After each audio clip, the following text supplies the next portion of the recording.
तो नमस्कार, आप सभी का हमारे यूट्यूब चैनल पर स्वागत है। तो अगर आप लोग क्लास 12th हिंदी के स्टूडेंट हैं और 2023 में बोर्ड परीक्षा देने वाले हैं तो ये वीडियो आपके लिए बहुत ज़्यादा महत्वपूर्ण होने वाली है, क्योंकि हम लोगों ने क्या किया था, स्टार्ट किया था क्लास 12th हिंदी में। तो सबसे पहले हम लोग गद्य से रिलेटेड आपके जो 50 महत्वपूर्ण प्रश्न होते हैं उन सभी प्रश्नों को देख लिया था। अब हमारी बारी थी पद्य से रिलेटेड महत्वपूर्ण 50 प्रश्नों को देखने की। ठीक, तो वीडियो को शुरू करने से पहले मैं आपको बताना चाहता हूँ कि जितने भी क्वेश्चन मैं आपको करा रहा हूँ सारे क्वेश्चन आपके बोर्ड परीक्षा में आए हुए हैं। यानी कहने का मतलब ये है कि ये जितने भी आपके टॉप क्वेश्चन मैं करा रहा हूँ सभी आपके बहुत ही इंपॉर्टेंट क्वेश्चन है जो आपके बोर्ड परीक्षा में कई बार आ चुके हैं। तो इसलिए इन क्वेश्चंस को आप लोग बिल्कुल भी मिस नहीं कर सकते हैं। अगर आप लोग इन क्वेश्चंस को मिस करेंगे तो अपने बोर्ड परीक्षा 2023 में आप लोग 90 से 95% तक स्कोर नहीं कर पाओगे। इसलिए वीडियो को आप लोग अंत तक देखना, आपको सभी चीज़ें अच्छे तरीके से समझ में आ जाएंगी। और एक बात साथ ही मैं आपको बताना चाहता हूँ कि 3 अक्टूबर तक अगर आप लोग हमारा ग्रुप ज्वाइन करते हैं तो आप लोगों को 100 रुपीज़ केवल चार्ज करना पड़ेगा। और 100 रुपीज़ में आपको क्या क्या चीज़ें मिलेंगी मैं आपको बता देता हूँ। ठीक, तो यहाँ पर आप लोग ध्यान से सभी चीज़ों को समझ लीजिएगा, बाद में आप लोग कमेंट करते हैं तो इसलिए मैं सारी चीज़ें अभी आपको समझाने का प्रयास करता हूँ।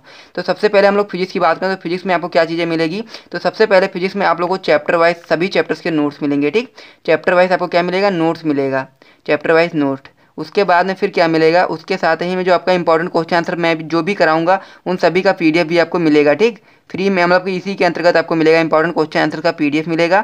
और एग्जाम के टाइम पर आपको मॉडल पेपर भी इसी में दे दिया जाएगा। लेकिन आप लोग जब 100 रुपीज़ का पेमेंट करेंगे 3 अक्टूबर से पहले, अगर 3 अक्टूबर की आप लोग बात करेंगे तो आप लोग को 199 का पेमेंट करना पड़ेगा। ठीक, और उसके साथ ही में इसी 100 रुपीज़ में आपको क्या मिलेगा, और उस केमिस्ट्री में देख लीजिए इसी प्रकार से केमिस्ट्री के भी आपको चैप्टर वाइज नोट्स मिलेंगे, इंपॉर्टेंट क्वेश्चन आंसर मिलेगा और साथ ही मॉडल पेपर भी मिलेगा। ठीक, फिर बायोलॉजी की हम लोग बात करें तो बायोलॉजी में भी आपको chapter wise notes, important question answer plus model paper.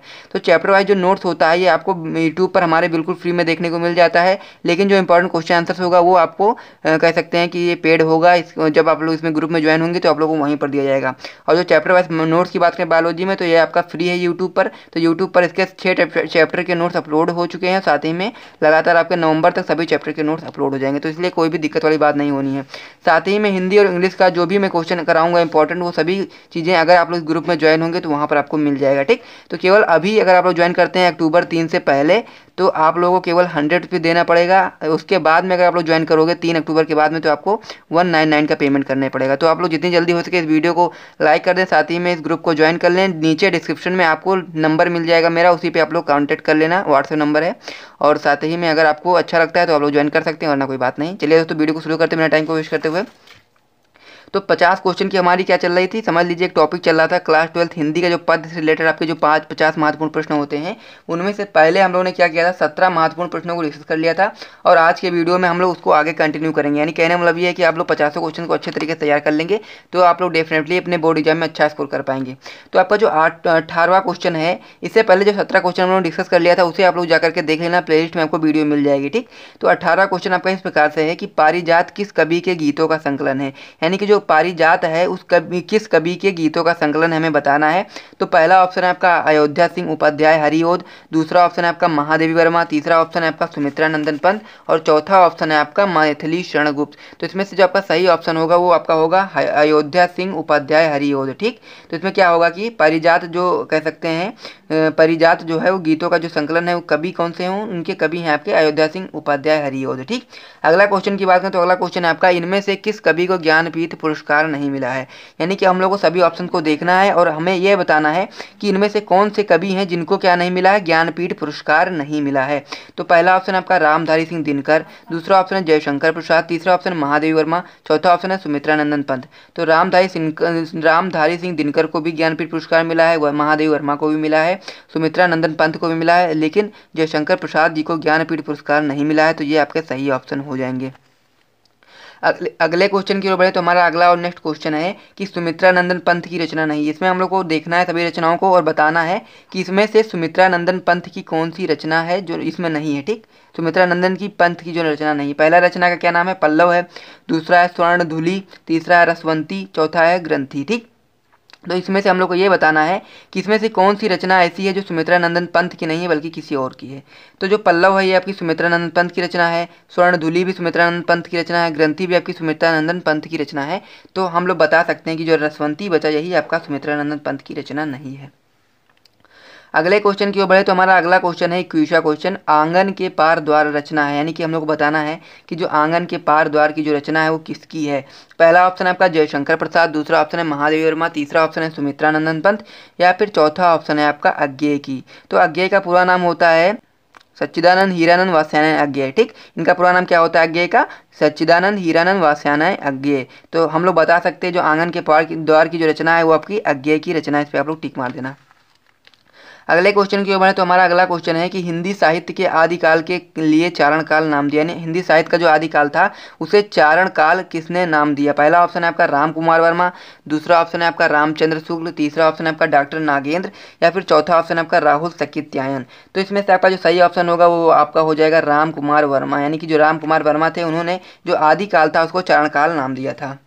अगले क्वेश्चन की ओर बढ़े तो हमारा अगला क्वेश्चन है हिंदी साहित्य के किस काल को पूर्व मध्य काल कहा जाता है। तो हम लोग को बताना है हिंदी साहित्य का वह कौन सा काल है जो पूर्व मध्य काल के नाम से भी जाना जाता है। ठीक, पहला ऑप्शन है आपका आदिकाल, दूसरा ऑप्शन है आपका भक्ति काल, तीसरा ऑप्शन है आपका आधुनिक काल, या फिर चौथा ऑप्शन है आपका रीति काल। तो इसमें आपका सही ऑप्शन हो जाएगा भक्ति काल। ठीक, यानी कि भक्ति काल को हम लोग पूर्व मध्य काल के नाम से भी जाना जाता है। ठीक, अगले क्वेश्चन की ओर बढ़े तो हमारा अगला क्वेश्चन है कितनी नावों में कितनी बार काव्य कृति है। कितनी नावों में कितनी बार काव्य कृति है ये हम लोग को बताना है। ठीक, तो पहला ऑप्शन है आपका अज्ञेय की, दूसरा ऑप्शन है आपका हरिवंश राय बच्चन, तीसरा ऑप्शन है गिरिजा कुमार माथुर, चौथा ऑप्शन है आपका महादेवी वर्मा। तो इसमें जो आपका सही ऑप्शन हो जाएगा कितनी नावों में कितनी बार काव्य कृति जो है वो अज्ञेय की है, और अज्ञेय का मैंने आपको अभी पूरा नाम बताया था सच्चिदानंद हीरानंद वात्स्यायन अज्ञेय। ठीक, अगले क्वेश्चन की ओर बढ़े तो हमारा अगला क्वेश्चन है प्रिय प्रवास काव्य कृति का मुख्य रस है। तो इसमें से हम लोग को बताना जो प्रिय प्रवास काव्य कृति है उसका मुख्य रस कौन सा है। पहला ऑप्शन है संयोग श्रृंगार, दूसरा ऑप्शन है वियोग श्रृंगार, तीसरा ऑप्शन है करुण रस, या फिर चौथा ऑप्शन शांत। ठीक, तो इसमें आपका सही ऑप्शन हो जाएगा वियोग श्रृंगार। इस पर आप लोग टिक मार देना। अगले क्वेश्चन की ओर बढ़े तो हमारा अगला क्वेश्चन है हरी घास पर क्षण भर, हरी घास पर क्षण भर कृति निम्नलिखित में से किसकी रचना है। तो कुछ कवियों के नाम नीचे लिखे गए हैं, तो हम लोग को बताना है कि किसकी रचना है हरी घास पर क्षण भर। पहला ऑप्शन है आपका भवानी प्रसाद मिश्र, दूसरा ऑप्शन है आपका बालकृष्ण शर्मा नवीन, तीसरा ऑप्शन है आपका अज्ञेय, चौथा ऑप्शन है आपका नागार्जुन। तो ये जो हरी घास पर क्षण भर जो रचना है वो आपकी अज्ञेय की रचना है। इस पर आप लोग टिक मार देना। अगले क्वेश्चन की ओर बढ़ें तो अगला क्वेश्चन है आपका मैथिली शरण गुप्त द्वारा रचित कृति है। अब ये सारे क्वेश्चन जो आपके हैं आपको उसी ग्रुप में मिल जाएंगे देखने के लिए, तो आप लोग उस ग्रुप को जरूर ज्वाइन कर लेना।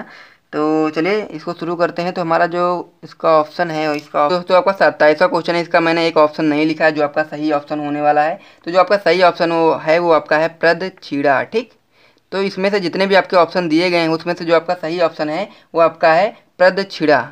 इसमें आपका ये आपका सही ऑप्शन हो जाएगा। ठीक, प्रदक्षिणा आपका सही ऑप्शन हो जाएगा। इसमें कौन सा ऑप्शन दिया है? पहला दान लीला, दूसरा रस कलश, तीसरा अंतिमा और चौथा है प्रदक्षिणा।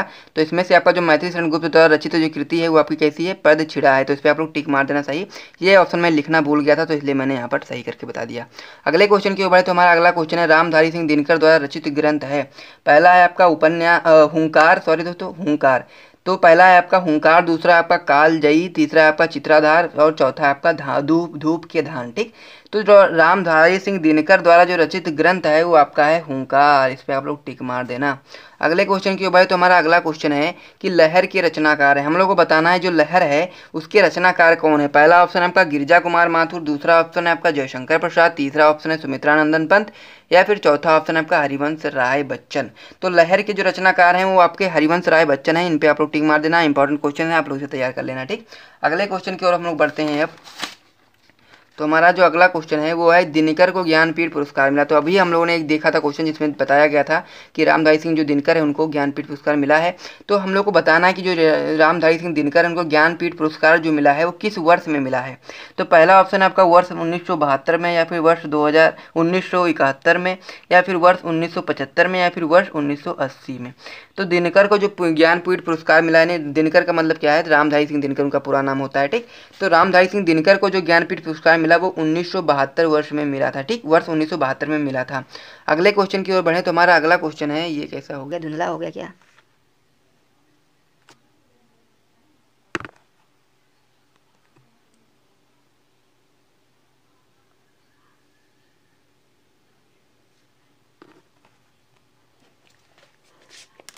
अरे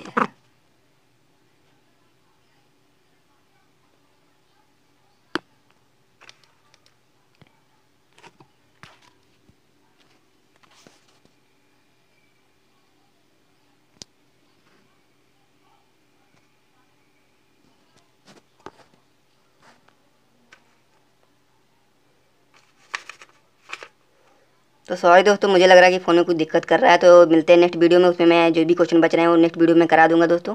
तो इसमें सही से दिख नहीं रहा है क्योंकि फ़ोन में कुछ प्रॉब्लम हो रही है। तो मिलते हैं नेक्स्ट वीडियो में। अगर आपको वीडियो पसंद आया यहाँ तो वीडियो को लाइक कर देना, चैनल को कर देना सब्सक्राइब। मिलते हैं नेक्स्ट वीडियो में, तब तक के लिए जय हिंद।